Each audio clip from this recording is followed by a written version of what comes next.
What's good, YouTube? It's Wookie bring you episode 22 to Black Myth Wukong. Oh my god. So we just got done recording the last video, and we right now are the macaque chief. So we just got basically thrown into the sack by Yellowbrow, and then we fought the macaque chief. The other dude was there, that little boar.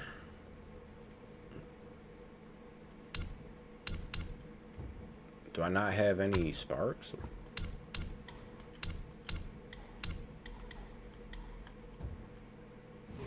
I guess it's bugged. But right now we are the macaque chief. Then be a Buddha.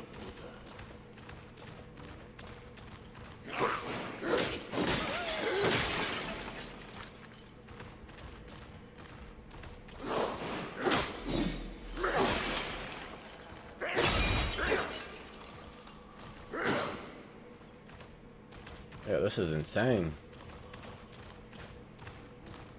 Retaliate. You must be that kind. Now, you have introduced your karma.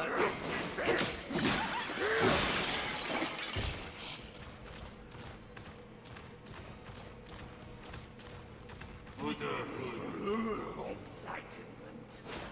Such enlightenment. That must be his bloodlust. Yo, this motherfucker is strong.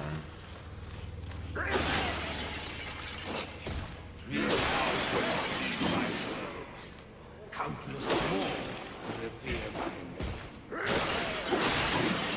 Yours to have your fill of carnage.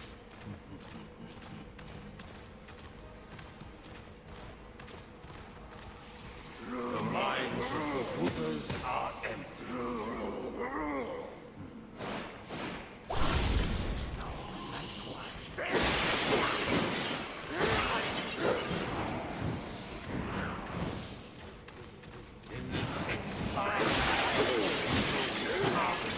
Yo, if we get this dude's transformation, that'd be dope. Dog, shut up. I'm coming for you. Leap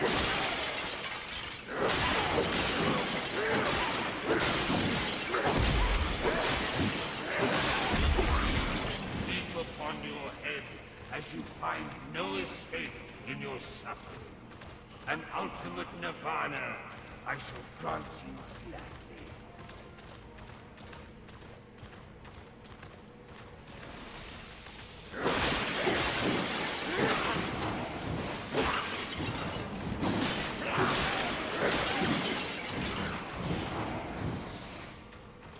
The destined one.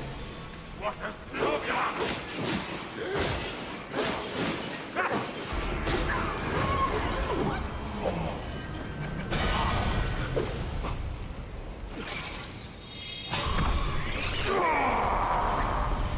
I can see you with but one hand upon my gut.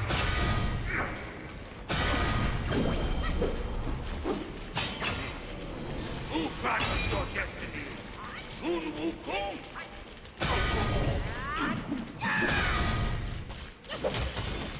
There we go. There we go.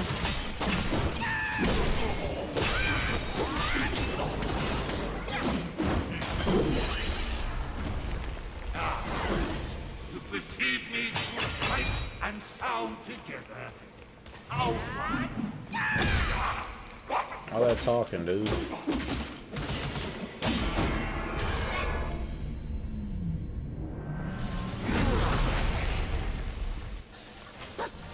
thou shalt revere, or thou wilt never cease here. Let me go. Behold my Mahavira horde.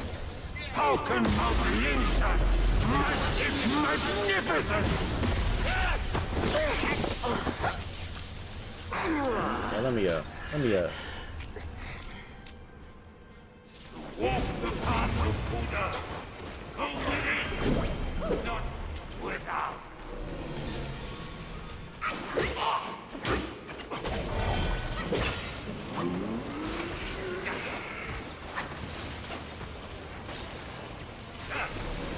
seek the land of faith. There is only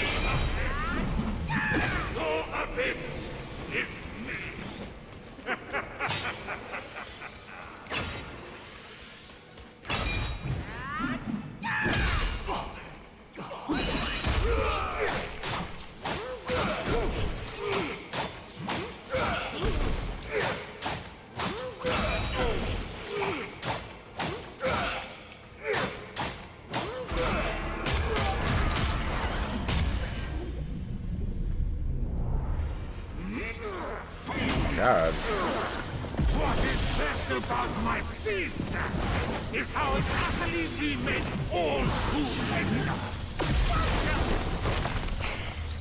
Oh, you bitch. I shall meet you in combat, devoid of any relics to see.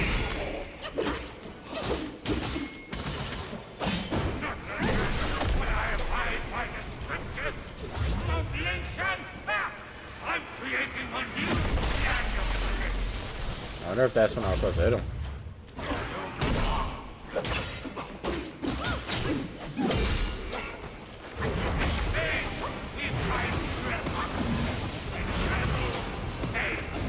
Without hope, there is no redemption.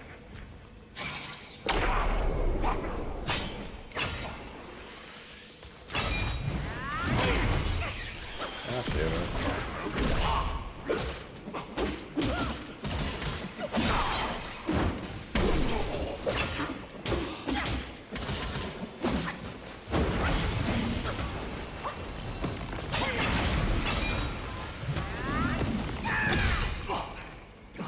Okay, who about to win this battle? Who about to win this battle, guys? Ah! Oh, this bastard.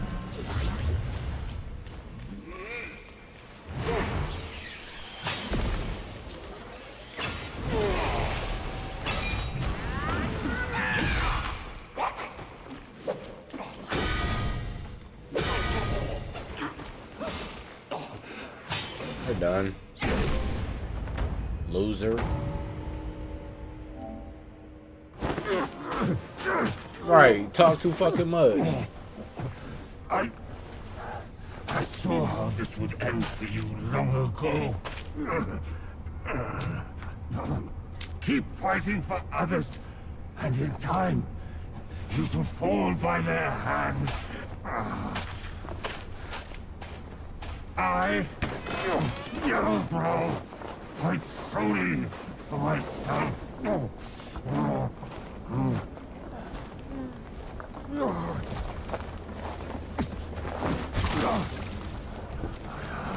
Yo, that big ass fish?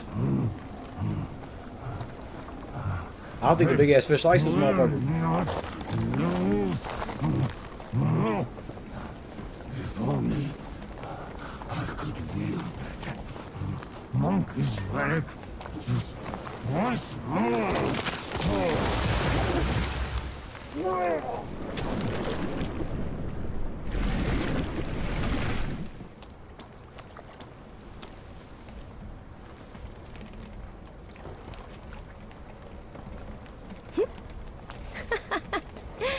This rogue stole my seed sack and fled here. With Wukong's relic, he made it a soul-snatching vessel. What the fuck happened? He also took my look and my name to trick his old foes into vengeance. You potbelly! I should have figured out it was you. Forgive my little deception. Stolen once, I buy it. Stolen twice, I doubt it. Your doubt is fair. I shouldn't have underestimated his nerve. I meant to subdue him myself, but you two were swifter. Fortune favors you, Bajie. But I see great potential in this young one. He might just be... the right monkey. Enough of this empty talk. I don't care if Yellowbrow drowns in the lake. We can't have Wukong's relic sink with him. For that, pray, lend me that rake of yours.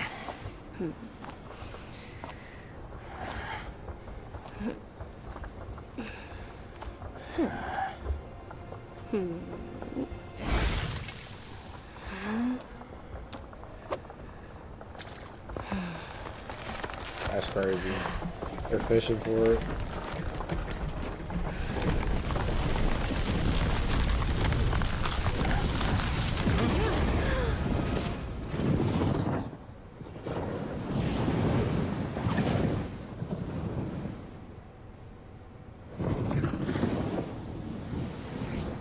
There's the fish.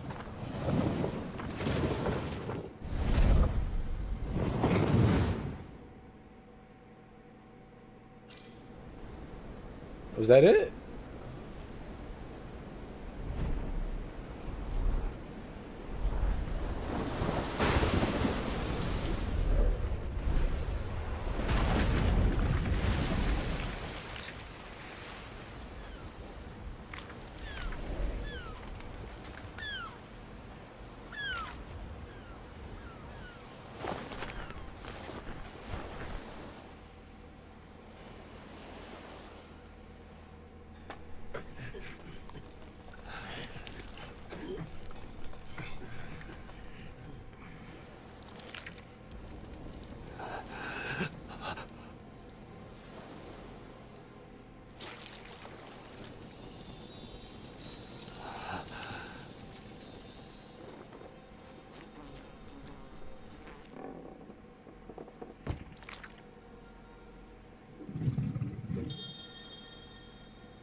Agree, about to overtake them.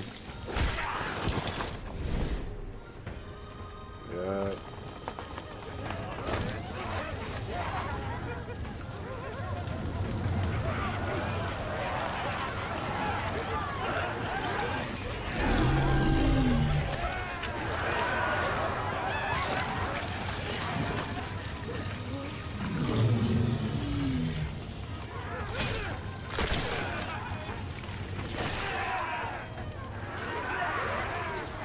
This is just like the story with like a golden goose producing golden eggs. Like no matter what, y'all just killed the golden goose. No more eggs are about to be produced after this.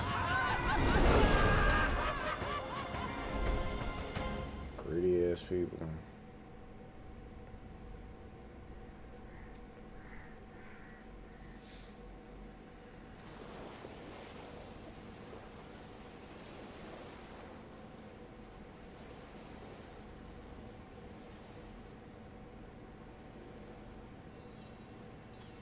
You tarried in the mortal world for a good while, didn't you?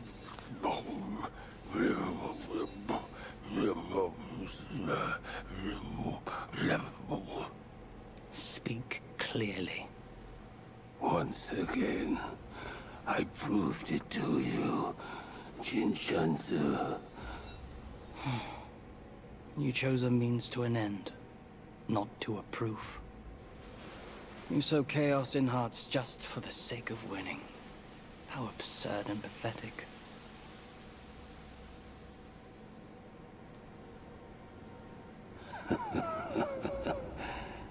If not for winning, why debate over means and ends? Oh my god. Chapter 3, White Snow, Ice Cold, concluded. We still have to go back That because there's stone an monkey area merely for us named to himself a sage. look at. Yet this altar boy dared to found his own faith and proclaim himself Buddha. Your faith is firm and will unwavering. You resisted his lures. All those who are high and mighty found their minds lost and their faith stained. But was it truly because of their devotion to Yellowbrow? As you braved ice and snow, did the stench of shattered ego reach your nose?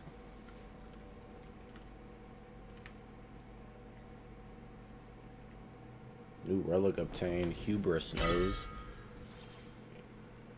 We got a lot of this shit, don't we? Low-key exciting, though.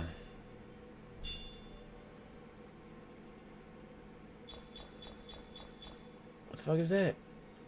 Round in shape and radiant in appearance, this is the fruit of a peculiar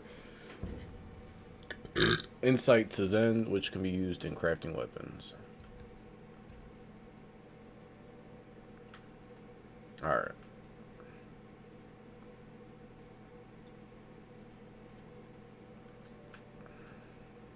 For half a verse of the ultimate truth, Snow Mountain ascetic gave his life, so attained Buddhahood.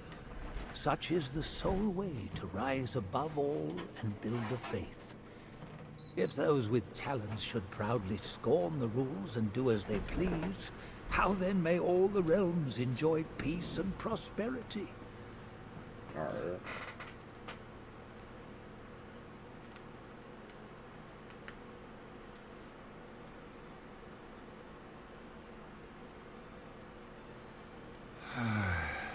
Not a soul can fathom his mind.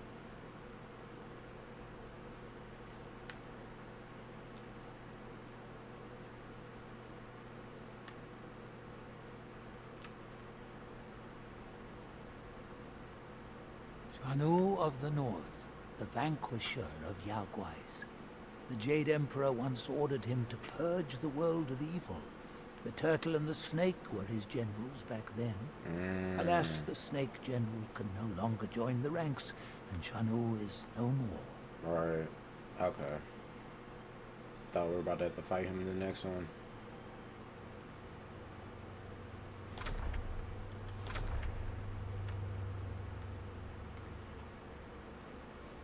Alright. On to the next chapter. And then, before we do this, we'll come back and then we'll go to that one area that was opened up. It didn't have anything in it, but it may have opened up more. It's about to be chapter 4, yo. Chapter 4, rosy cheeks, gray hair. Rosy cheeks, gray hair.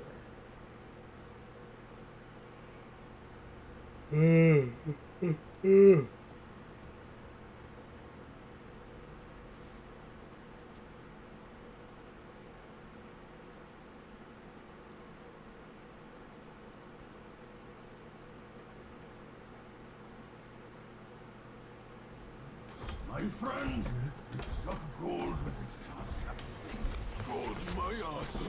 My bones are cracking from lugging this load. Step it up. We gotta catch that feast on time. Hear me out. They say that hag has her quirky ways. Each season she'd wed a mate, then devour him. Once our lady brought her a wedding gift. A mirror. The past echo. Which? The past echo. The lady often speaks of it with regrets. I wonder why. Let me finish, will you? The hag got the mirror and looked into it, and for no reason at all, she threw it away. That soured Our Lady's mood. She stopped visiting since then. Gibbering and jabbering. Couldn't even catch a wink of sleep this whole time. What? Who's in there? How dare you spoil the gift from her who does?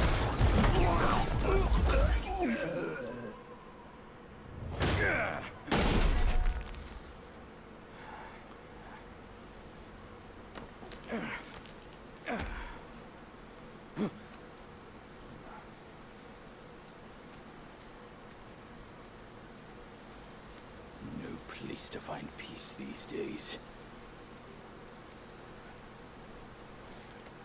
Hey! Lovely! Why don't you come down and join us?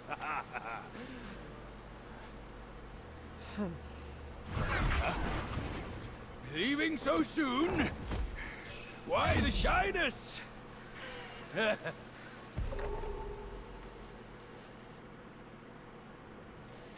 Dog, holy shit.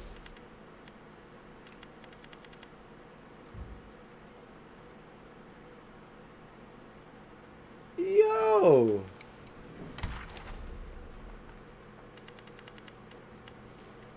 Keeper of the New West. Ah, this is that, Keeper of the New West, divining fate, he plays his part in worldly guise, a cunning art. He laughs at fools who seek their fate, for luck and doom the heart dictates. The celestial court often favored guise of planting trees in the selection of keepers. The Keeper of the New West, however, was renowned for its being a feathered deity of wind. This keeper, unlike others, cared not for tending the soil or sowing seeds. Instead, he had a unique penchant for divination. Though he hailed from the West, chanting sutras was not his calling. His true talent lay in the ancient art of yarrow stalk divination, where he skillfully foretold fortunes and misfortunes. The New West was flanked by the Thorn Ridge to the east and the Seven Perils Mountain to the west, both treacherous places scarcely visited by travelers. Guarding this area, the keeper compelled every passerby to have their fortune told. Under the guise of interpreting the divination, he would set up intricate traps. Travelers eager to avoid misfortune would unknowingly fall into the keeper's schemes. One day a traveler passed through, and the keeper, as usual, insisted on reading his fortune. The reading revealed a bad omen. Terrified, the traveler begged the keeper for a solution. The keeper, feigning mystery, claimed to have a secret method to turn misfortune into fortune, but it required a hefty payment. Desperate in believing him, the traveler handed over all his money. The keeper then directed him to a narrow, winding path, instructing him to proceed quickly. Following the keeper's advice, the traveler safely crossed the ridge and the mountain. Observing this, the keeper laughed and said, "The art of divination lies not in the omens, but in the heart. Where the heart leads, there lies fortune or misfortune." The tale spread, leaving everyone amazed. From then on, those who passed through felt fortunate to have their fortunes told by the keeper. Alright. Yellowbrow. Indulging in desires, I am carefree. No fears, no sorrows, just pure glee. In land of bliss at the 8 precepts, I laugh with despise. Inherent nature blooms a tower of light.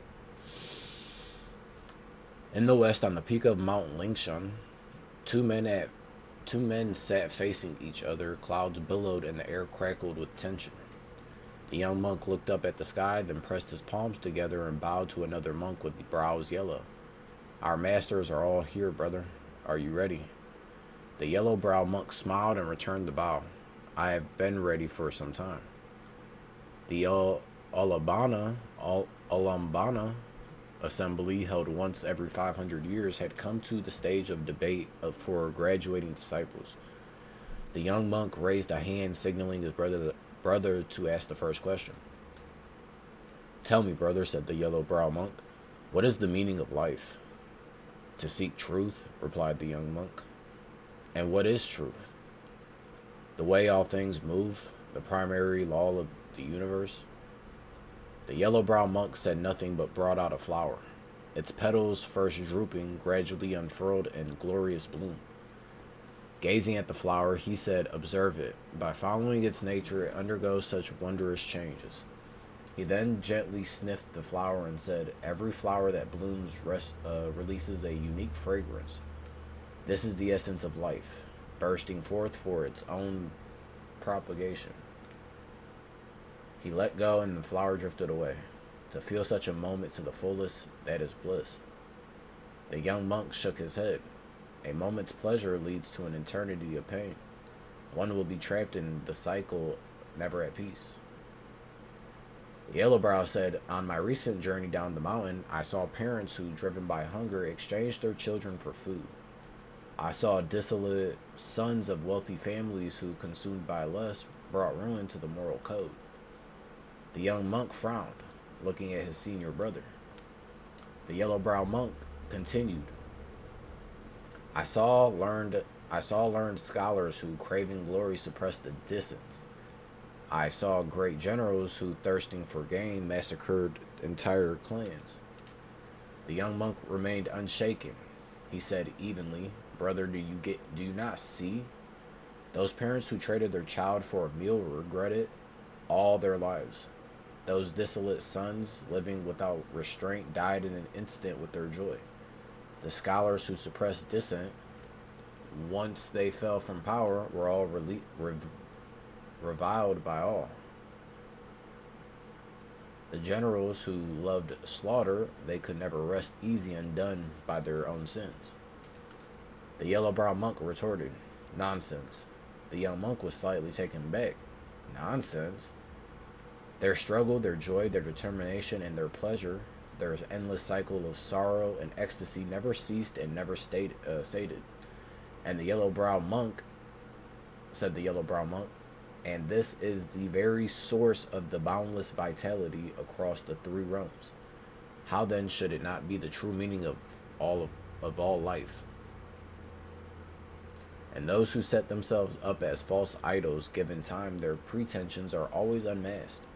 They become a joke in nursery rhymes and laughingstock in the pages of history. Brother, why do you praise the suffering of karmic cycles as you spurn the truth of liberation and enlightenment? The Yellowbrow monk said, brother, without joy and sorrow, what is there to enlighten? The young monk said, where lies enlightenment? It is but suffering, plain and clear. The Yellowbrow monk bellowed, in pain one finds revel, and in revel pain. Without both there is no redemption.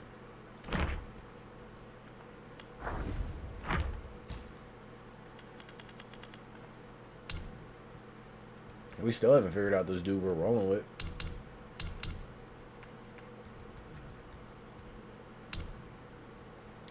We also got a new relic. Oh, we got this. And it freezes them. There's no effect equipped with it, though.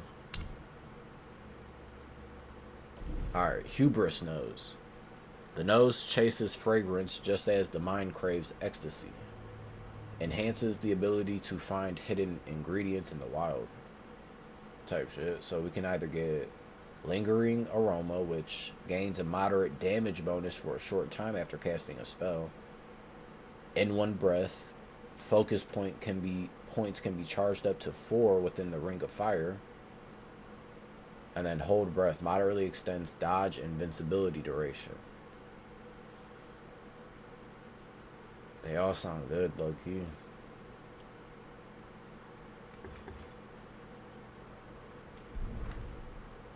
Temporarily increases attack after perfect dodge upon a successful hit.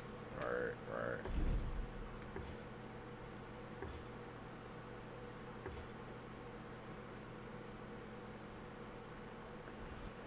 But I like him mobilized, so I kind of want this.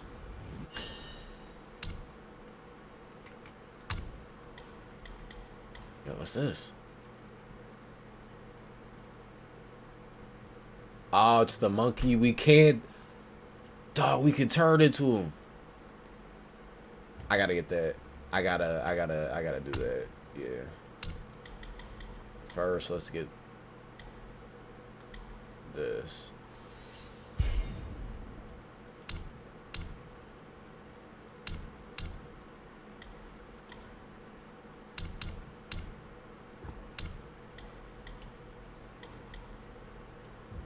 I'll hold off.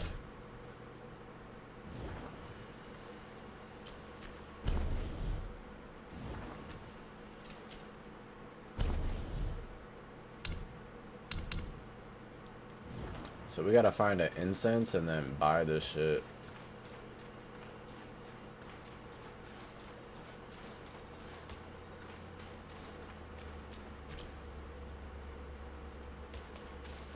Where are we supposed to go, dude?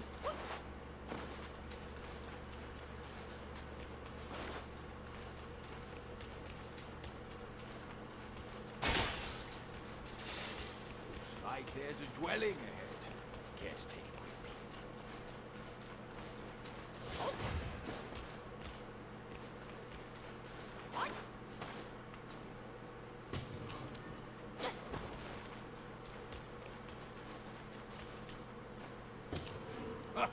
Keeping the finest finds from me? Does that up there not lead to some? Alright, guys. Thank y'all for being patient with me, but I am going back up here. This may just lead to a dead end. I just want to make sure.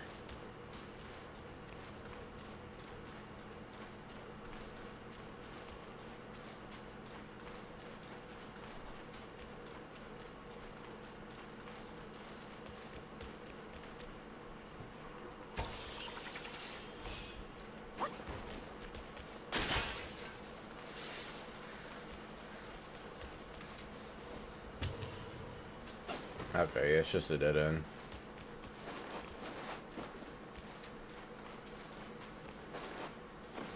Let's see what we can find. I don't think we can travel either until we get a map.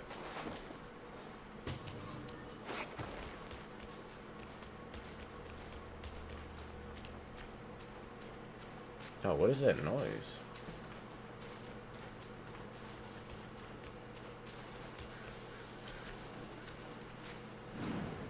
Village of Longshi? Longju? I know they say shit differently.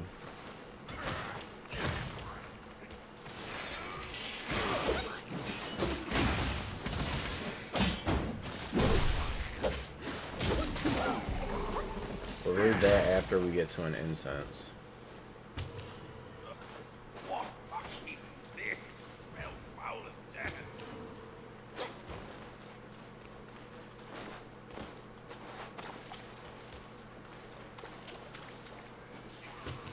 Sounds of it.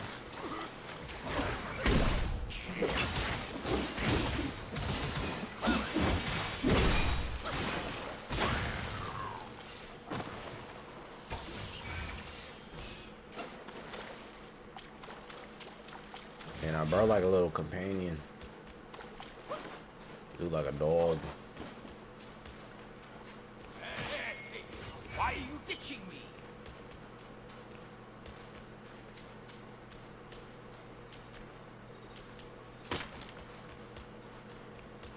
Does this lead to the same area?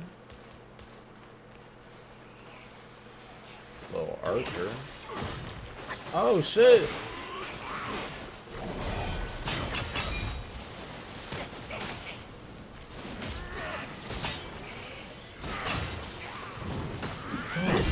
Are these spiders?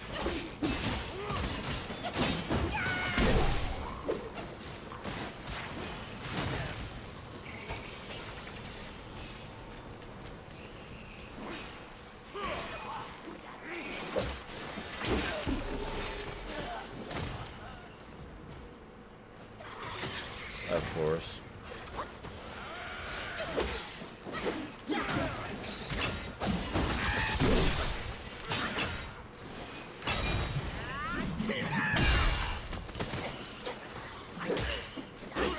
Ease up and get back. Let me heal you first. I mean, thank you. Appreciate that. We just fought 3 new lesser Yaguais already. These are bugs?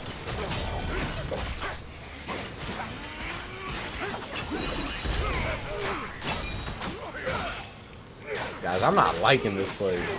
This is filled with bugs and shit.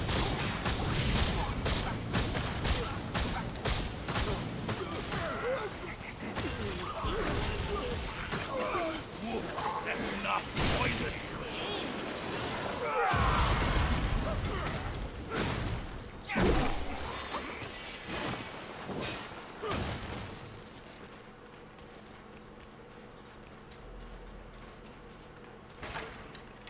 Oh my god.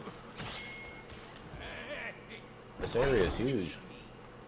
What do you mean, why am I dishing you, dude? I am searching. What could this be? Something I won't miss for sure.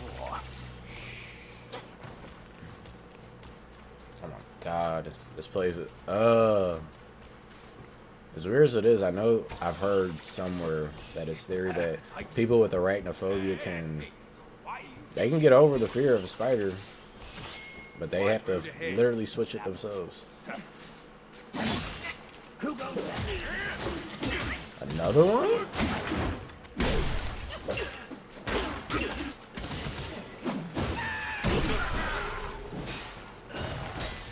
We got a few to read.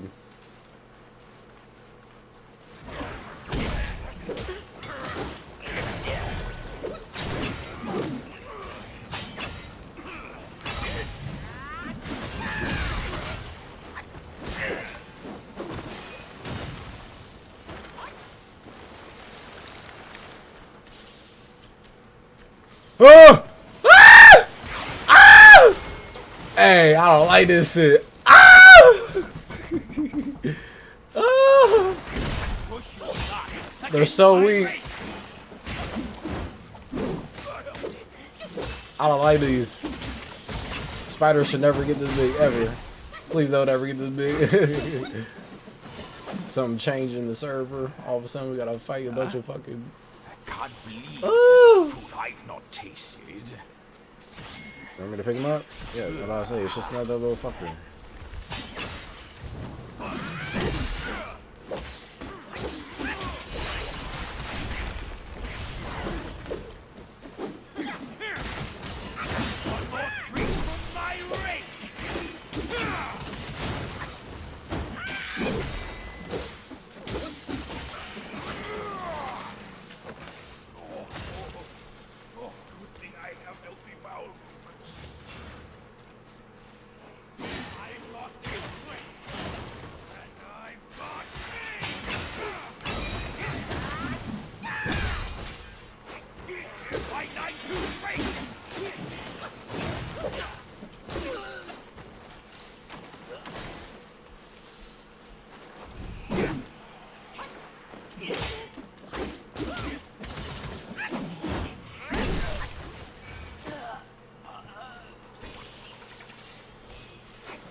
Before we go through here, we gotta go back.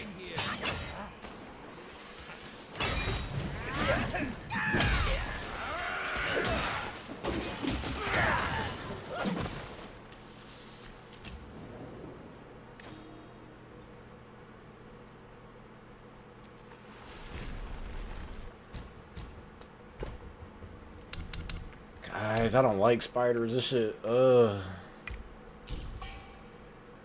Alright, we got our map. Should be able to craft some insufficient material. We need 4 gold tree coves.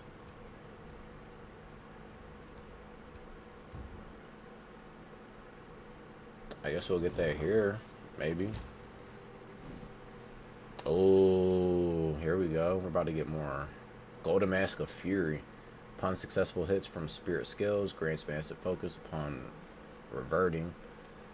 For a short duration after performing a spirit skill or using a vessel, considerably increases attack. Upon critical hits and defeats, grants small amounts of QI.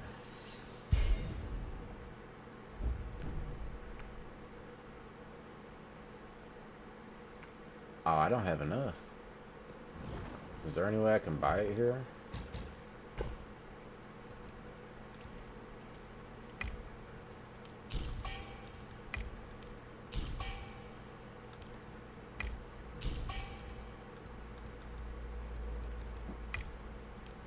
I don't know what this shit is, but we're gonna get it.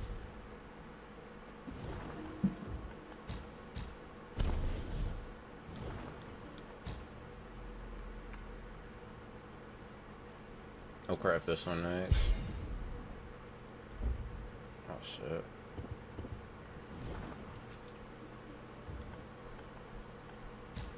We're also gonna put the macaque chief up. We're gonna do his shit. Also gonna bring back Immobilize.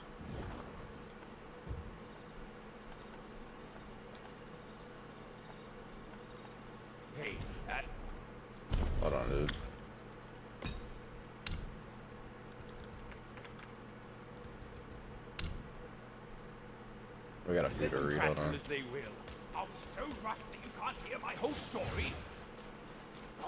Yeah, you're right. We're going back. We gotta investigate the whole area before we move ahead. Come in. Hold on. Couple 3 more things for Okay, sweet. a brand new shirt. Nice. Gotcha. It is a song on here. Oh, you took it. We were fighting about it. Avery Gus and Avery did. No, I had it. Alright.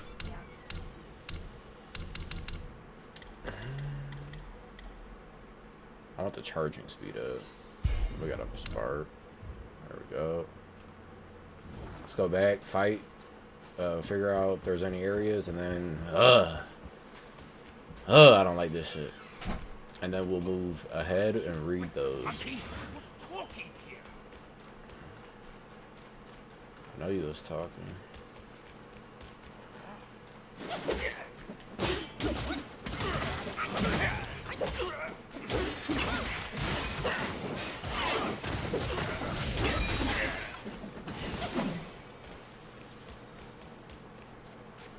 Something's about to pop up. These ravens are right here.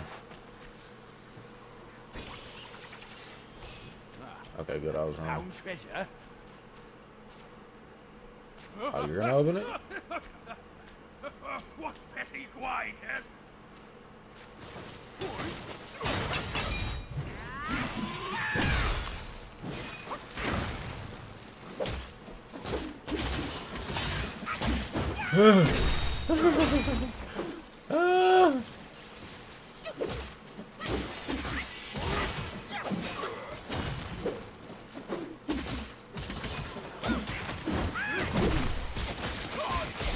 Oh shit.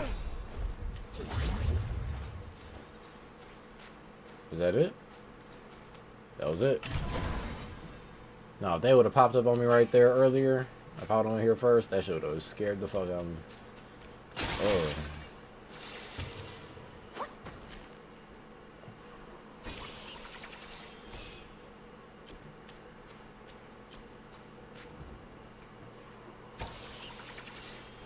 Ugh, fucking shit. I don't like spiders. Hey, alright. We're gonna go down this little alley over here. Where is it? Oh, yeah.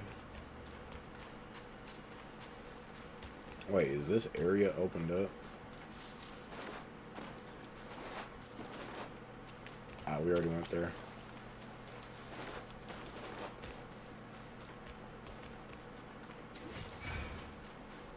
And it's like sometimes one spider is okay, but when there's multiple spiders, fuck that, dog. Please stay away from me.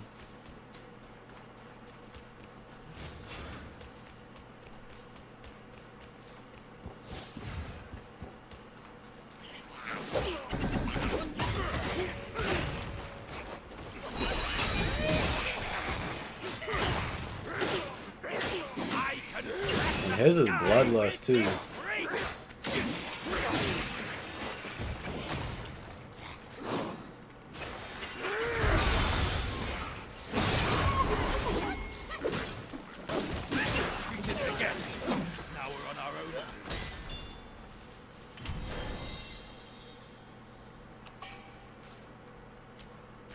What are those? I just went past it.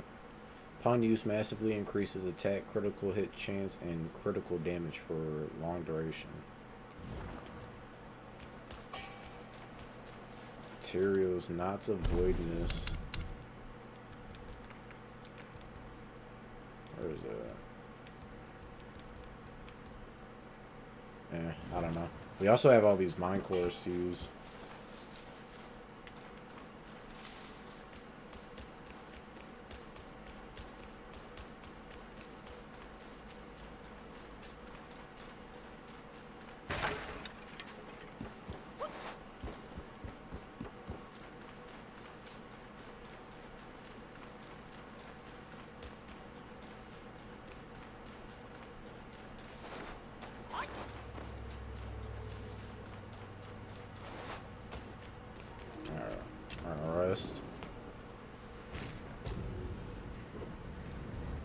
And now I'm gonna read these, and then we're gonna go get these mine cores used. That, and we gotta go back to see that one area. See if it opened up. Puppet spider. In the shadows lurks a fiend with nose and mouth askew. Fangs sharp, poison thickly drips a wicked brew. Ears jut out in grotesque display, forehead broad and low. Eyes, 8 eyes gleam with malevolent light, in darkness they glow. Ugh. Long ago, a woodcutter lived deep in the hills. One day he went down to the market fair and saw a puppet show. He loved it and yearned to see it again. One day as he cut wood, he heard shouts of glee in the mountains. He followed the sounds and saw a mob of Yaguais reveling together. Despite his fear, curiosity urged him to climb a rock to watch them from afar. The Guais were gathered in a circle, watching an acrobat show. Too far to see well, the woodcutter could only discern a red-clad Guai, whirling twin blades in dazzling spins and flips. Entranced, the woodcutter crept closer. He saw the acrobatic Guai had legs tied behind his back, strings dangling from his feet. In a flash, he knew it was a puppetry trick. He climbed a large tree for a clearer view. The Guai had an ugly, comical face. To the woodcutter, the spectacle was even more amusing than the finest plays at the market fair. He watched spellbound. A chill on his neck jolted him out of the reverie. Reaching up to the check, he found his fingers coated in green spittle. Looking up in horror, he was greeted by a myriad of eyes staring down at him. There in the treetop dangled a violet spider, its legs threaded with silk, tugging the distant puppet Guai to and fro. The woodcutter yelped and fell from the tree. At that, the spider paused, and the gathering of Yaguais turned as one to glare to him. Stricken with terror, the woodcutter fled, and upon returning home, fell gravely ill. No remedy could ease his suffering. He wasted away and soon died. Puppet tick. Can you discern the outer guise? Who cares when hidden from our eyes? When hung up high, what use retains? A puppet's dance, its fleeting games. Tales told of Zu's estate in the Webbed Ridge, the ancestral home of the wealthy textile family in the kingdom of Zuzi. Rumors claim the estate housed vast amounts of gold and jewels, but those riches were never found. In the kingdom of Zuhi lived 2 thieves who called each other brothers. The elder, a broad and forthright soul, the younger, a handsome and clever spirit. Fleeing a warrant, they sought Zu's estate in the mountains as their next target, as well as a hideout. For days they scoured the hills, their rations spent and their hopes lost. Weary and famished, they chanced upon a tea hut. The young thief called out, "Let's rest there, brother." The elder replied, "We've seen no one for days. How could there be a tea hut?" But driven by hunger, the young one hastened toward. The elder chased after him, pleading. They tussled until they entered the hut. Crude and dirty, it had rough log tables and stone tools. There were no patrons inside, only a hunchbacked old man with a cane brewing tea. The young thief asked, "How do you sell tea here with no one around, old man?" The old man pointed to a dim village behind the hut. "This humble one lives in the hilltop village. This hut serves but to eke out my living." He then served 2 bowls of thick, strange-smelling brew. The young thief reached for one, but the elder stopped him and asked the old man, "Do you know of Zu's estate?" The old man grinned. "It lies within the village. Drink your tea and I shall guide you there." The young thief beamed, but the elder grew warier. He snatched the bowl from the young one. "I shall try it first." With that, he downed it in one gulp.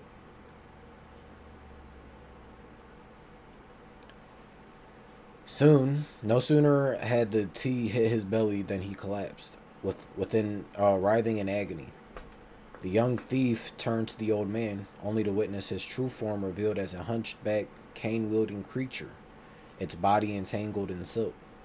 Lifting his eyes, he saw a colossal spider perched in the rafters, tugging the strands to prompt the bug to tap its cane with a resonant ting-ting. I'm just thinking, like, there's a big-ass fucking Yao Guai King that's a spider. At this signal, the stone stools shifted and unfurled their legs. They became little stone spiders. They spat silk at the elder thief to entangle him. At the sight, the younger thief turned and fled, as if he had not heard his brother's pleas for help.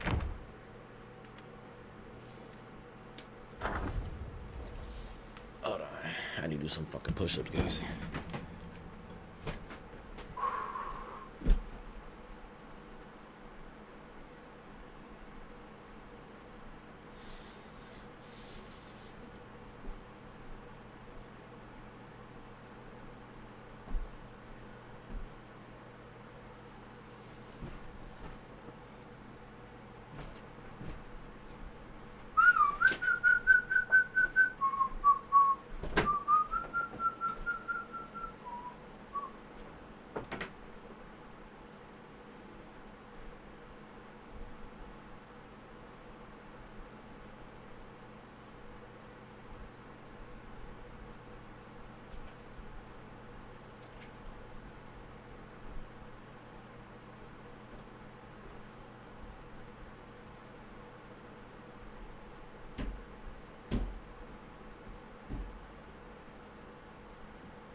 Alright, lantern holder. When night falls deep, his light shines down. Summoned is the yin, suppressed is the yang. Like harvesters hastening before the dawn, he reaps with his blade and souls are gone. I've read a lot today, guys. I've read a lot. This third episode I'm making, we've read so many of these. My head, I'm like, a part of me is like, oh my God. But I'm gonna get it done. I'm gonna get it done. Here's right.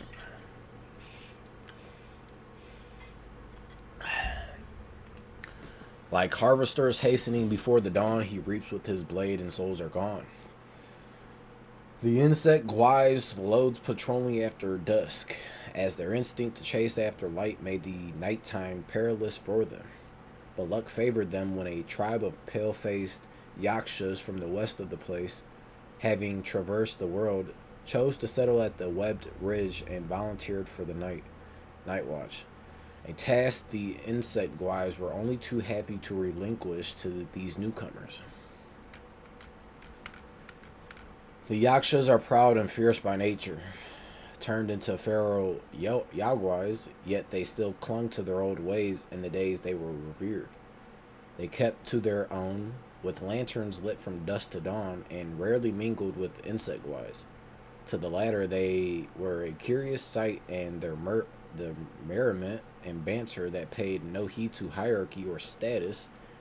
Yet what puzzled the insect-wise most was the Yaksha's bond. Close-knit in joy, yet they'd often erupt into disputes and hurl sharp swords with no restraint.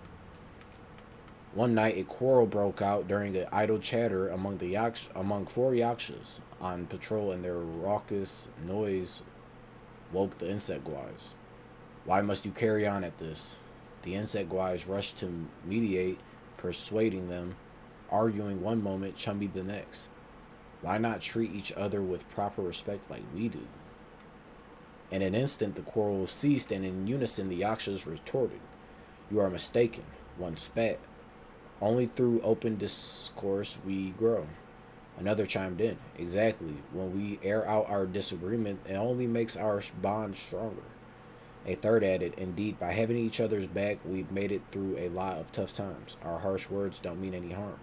The last concluded, unlike you insect guys, we hide no secret grievances under the guise of harmony. With that, arm in arm, they departed, leaving the insect guys to dismiss the exchange with bemused eye rolls. Grasshopper guy. Slender legs of verdant sheen, each arm wields a sickle keen. Misty woods are his home so true, he cares for youth like me and you. During the reign of the greatest emperor of Han, there was a village called Bath. From within its mountain, a hot spring flowed, reputed to preserve youth and vitality. Nobles flocked to it from far and wide. One day, the Marquis of Lecheng came to visit with his 6-year-old son. The young lord caught a little grasshopper and wanted to keep it as part of a pet, or as a pet. So he tore off its wings and trapped it in a teacup. That night, the Marquis was visited in his dreams by a man clad in green. Your child has imprisoned mine, he pleaded. We are both fathers. I beseech you, help my little one. The next morning, the Marquis summoned his son and inquired about what happened. The boy, who feared his stern father, only provided vague replies. Thus, the full story remained elusive to both. That night, the green-clad man revisited the Marquis' dreams with twin swords at his waist. He warned, if you don't return my son, you will never see yours again. The Marquis woke with a start and rushed to his son's bed, only to find it empty. Servants scoured the village but found no trace. Only the young lord's page remembered the bug catching. He rushed to the study, found the overturned teacup, and gently released the grasshopper onto the grass. By noon, the young lord returned home safely, yet his hands were red and swollen, and he couldn't stop weeping. When questioned about the events of the previous night, he sobbed. I dreamt of a man in green, a great jumper. He carried me on his back and hopped a few times. Then I didn't know where I was. He scolded me for harming others and struck my palms with his swords 20 times. When asked how he came back, he was unable to answer, overwhelmed by fear. Alas, it is said that all beings love their young, a truth that spans the world, even Yaoguais. Even Yaoguais, it seems, are no different. In the late years of the Han, the hot spring in Bath suddenly dried up. Insect guys sprouted in the hills, so the villagers moved down the mountain. A decade or two later, the area came to be known as Webbed Ridge. Yo, we got a few more. Holy shit. Dragonfly guy. Fly through the flowers and willows to soothe hidden arrows. Flap your wings and ride the crooked wind. It is difficult to achieve good deeds with small wisdom, and 2s and 3s block the way. There was a dragonfly guy who loved archery. His mother saw his gift and used her connections for an opportunity to have him training under the Yaoguai king of the land. To the king, the dragon Yaoguai seemed like a diligent and talented student. He drilled hard each day and served his master with great respect, always at his master's beck and call. At times, he'd be practicing outside, but at a single command from his teacher, he appeared at once. The king had doubts, but considering the dragonfly's swift wings, the king dismissed the suspicions. One day, the king taught him how to imbue his bolts with greater power. Wait for the arrowhead to glow, then release. The guy swore he'd remember, but when tested that afternoon, he couldn't recall anything. The king assumed he just hadn't grasped the lesson and explained it once more, but the next day he had forgotten it again. This pattern continued. The Yaoguai king flew into a rage and set to punish the guy. The guy fell to his knees and pleaded, "Mercy, master, I have brothers. Each of us knows only a portion of the lessons. That's why I can't answer." At this, scores of identical dragonfly guys emerged, all kneeling and bowing nonstop. Offended yet tickled by this revelation, the king demoted them all to lowly patrol guards and taught them no more. Alas, while petty schemes might seem perfect at first, earning praise and favor, they also sow seeds of trouble. When the truth is revealed, one faces ridicule and brings ruin upon themselves. Beetle Captain. In time's relentless grasp he toiled and strived, yet pride and temper left success deprived. His gray hair had done him no good, when hubris stole his merits as it should.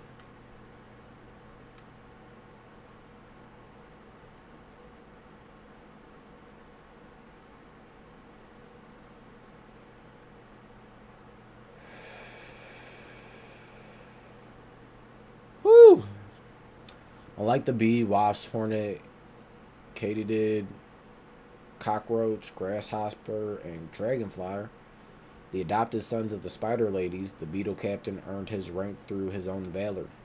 Perhaps this was what made him stubborn, quick to anger over slights to his status. He often quarreled with the lesser guys over matters of words and etiquette. They called him arrogant and overbearing behind his back, disliking him all the more. One day, a petty dispute drove him to brandish his twin sabers at the lesser guards. Beetle Commander chanced by and pulled him aside. You think your deeds and skills command their respect? But know this, rank has no bearing on the actions of others. What would happen if you measured your worth by the regard of everyone? When stone spiders show you disrespect, you'd think that makes you their inferior.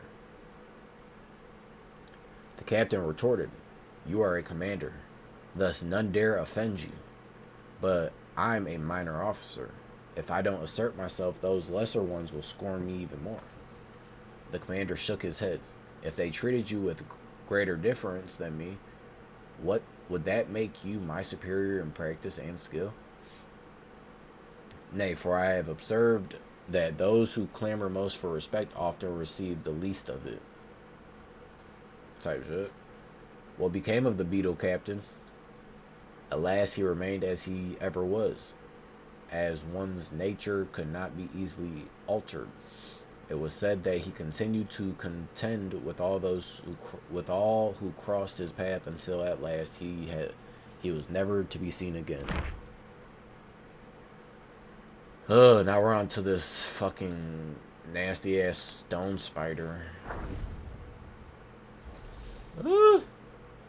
Small and humble a spider I be, yet in stone I adorn with comrades in peril beside me. In the olden days, a lesser beetle guy in the webbed hollow rose to the rank of captain through sheer prowess. But the promotion swelled his ego, and he lorded over the others till they shunned him. Much to his ire, upon a day of rest, the beetle captain found himself bereft of friends to squander the hours with, and thus roamed the cave alone. He beheld a stone from which long and slender legs sprouted forth. As it turned out, the stone held a spider stirring from slumber. These spiders, burdened with stones upon their backs, moved in a slow, clumsy manner. The captain, beset by a foul mood, kicked one over and laughed at its plight as it failed and struggled to right itself. With each attempt it made to stand, he flicked it down again, guffawing at it. Or goofing, what is that? After who knows how long, crisp raps echoed from the depth of the cave. Soon hordes of stone spiders marched out of the dark. Seeing the threat, the captain drew his weapon and charged into their midst. Stupid. The spiders showed no fear. They hurled stones, spat silk and venom, rammed and butted. They drove the captain into a rage, and he spun his twin blades in a killing frenzy amidst the spiders. As he cut them down with zeal, a flicker of lantern light neared, followed by a playful voice. You fool, you think you can slay every spider in the webbed hollow alone? Come with me, I'll take you to play under the peach blossoms. The beetle captain lifted his gaze to behold a maiden of unsurpassed beauty. His heart stirred, and he followed her at once. Henceforth he was seen no more. One old guy mused to slay the spider within their lair, but to seek death itself. What's goofing?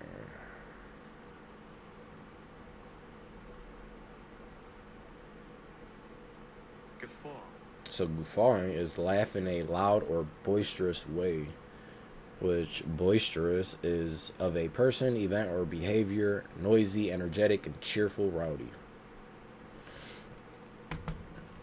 Alright, so before we end this episode, we are going to... We're going to rest first. And then we're going to make our way back. Because I think we have...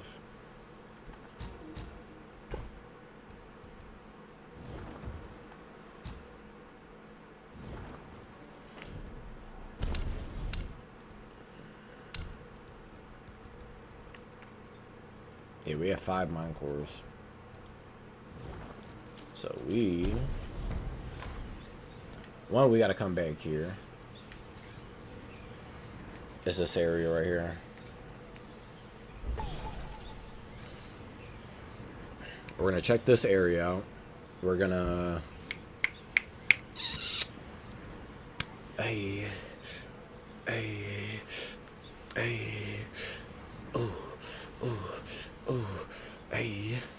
Type shit.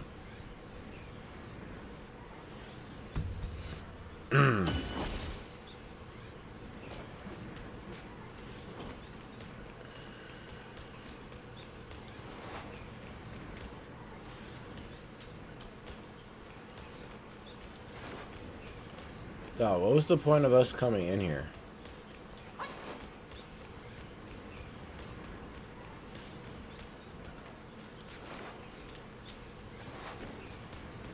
Like, I don't believe there was any reason for us to actually be here.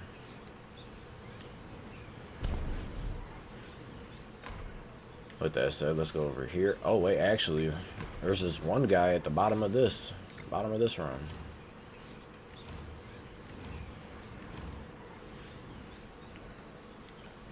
I want to see if we can talk to him, see if we can get more information real quick. And then we'll go to the cellar, and then we'll end it.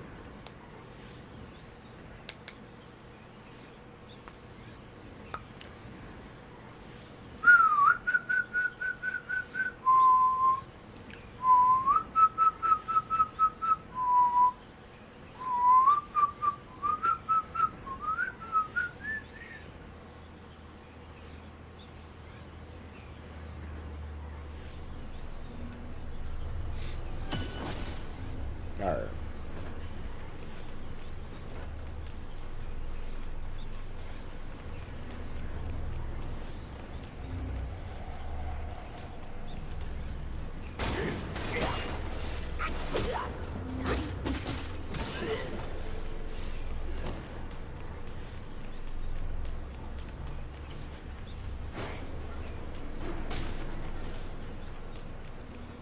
Thank you for bringing them back. Their suffering has ended. When I left home young, I too saw myself as destined. But look at me. And the destiny of those who followed my cause. Take this. I don't need it anymore. What is it? What is it? Give me that shit.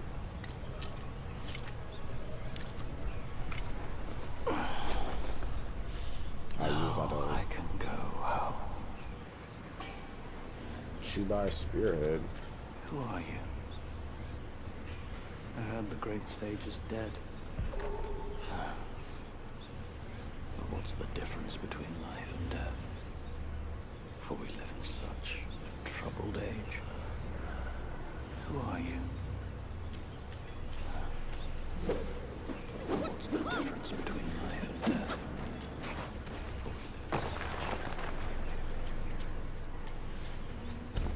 Alright, so he gave us a spearhead. We're gonna go to the cellar, do this, and then I'm gonna finish off. Then I'm gonna finish off with that reading of this, whoever that was. I don't know who he was at all, but we'll find out.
What up, Zoo Dog?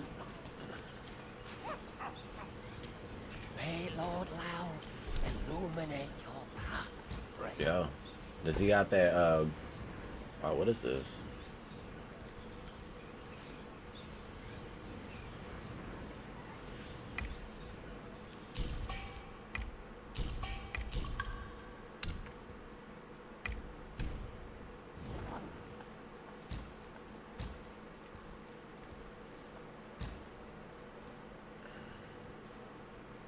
We have 5.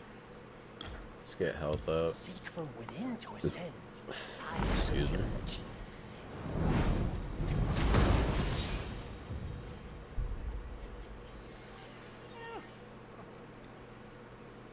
That's it. We'll do stamina. Uncover the secrets of sky and earth to ascend. Seek from without.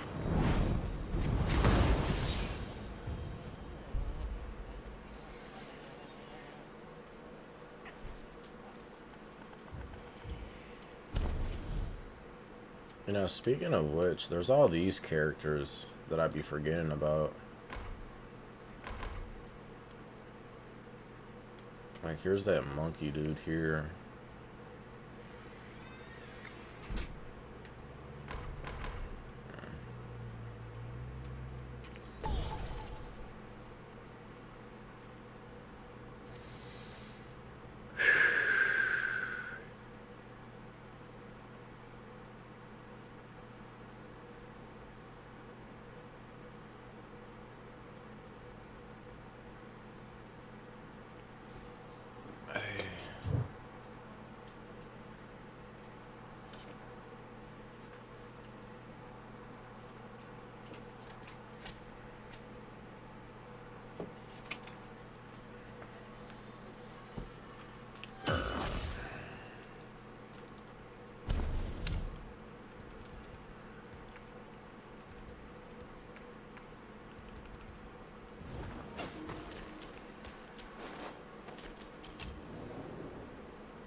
Alright. Now, this guy was the 3rd prince in the kingdom of flowing. That. Yo, this is the 3rd. They said he was the smartest one. So in the kingdom of flowing sands, his lineage held the throne, Chu by spear in hand, a prince of might well known. The 3rd prince, renowned in the city of Pen, originally hailed from a distant land before becoming a disciple of Bodhisattva Guoshiwang. Bodhisattva Guoshiwang was famed for his ability to subdue Yaoguais. This was precisely the skill that the 3rd prince sought to learn, as his homeland was plagued by rampant Yaoguais. After the journeyers had bested the Yellow Wind Sage, the 3rd prince was relieved to learn that the sage had been sent back to the Mount Lingshan. This news allowed him to focus on his mountain practice undisturbed. Later, whispers of another grand ceremony in the New West caught his attention. With his master's permission, he set out with his 4 captains to investigate suspecting Yellowbrow of foul play. However, they were met with a crushing defeat, as Yellowbrow had once again stolen his master's vessel. Master, we have suffered a resounding defeat. This is not the first encounter we've had with him, and yet here we stand vanquished once more. Master, a beguiling spell had taken me. I had to wound myself to stay awake. Master, be warned. The old Guai now possesses an immense gilded form, which turns aside blades and spears with ease. Exercise utmost caution. Master, the four captains must have been bewildered by some evil spells. Now they have bowed before Yellowbrow and become his devotees. Master, my first captain debated with Yellowbrow and was deluded. Now he sings beguiling chants in the dungeon to incite our surrender. Master, Yellowbrow twisted off my second captain's head. Into pus and blood it turned. Ew. Yellowbrow's evil craft then formed the blood and pus into a lotus flower blooming at the temple gate. Master, the third captain, threw his weapon at Yellowbrow, and Yellowbrow broke the captain's limbs and reattached them with those of others. Master, the fourth captain, was struck by Yellowbrow's spike shaft cudgel. His body was pierced and roots grew out of every hole. Master, it was my command that led the four captains to attack Yellowbrow. I was wrong. It's all my fault. It's all my fault. The third prince, driven mad, having blinded himself and deafening his ears, muttered incessantly in the dungeon. Could his master truly hear his words spoken to the walls? Did he even have a master? Why had his master never come to save him? Damn. It's kind of fucked up. But with that said, I hope y'all enjoyed. If you did, make sure you hit that like button, you hit the subscribe button, and you hit the notifications bell so you know when I'm posting. Leave a comment down below. I love y'all, and it's Wilkie out. Hey, let them prattle as they will. I'm not lustful. With age comes fondness for fair sights. It's simply to soothe the eyes. By light of day, this village isn't half bad to look upon. Hey, you know our master was taken by its looks. That's why he insisted to seek offerings here in person. I said I could do it for him, but he wouldn't lend an ear. He told me later that there were girls playing balls in the village. I reckon he chose to go there himself because of that. Off he went, and lo and behold, all those girls turned out to be Yaoguais. They hog-tied him with a pretty bow and strung him up for fun. You see, my master could also be intrigued by oddities, despite his sacred monkhood. Alright. Peace out, yo.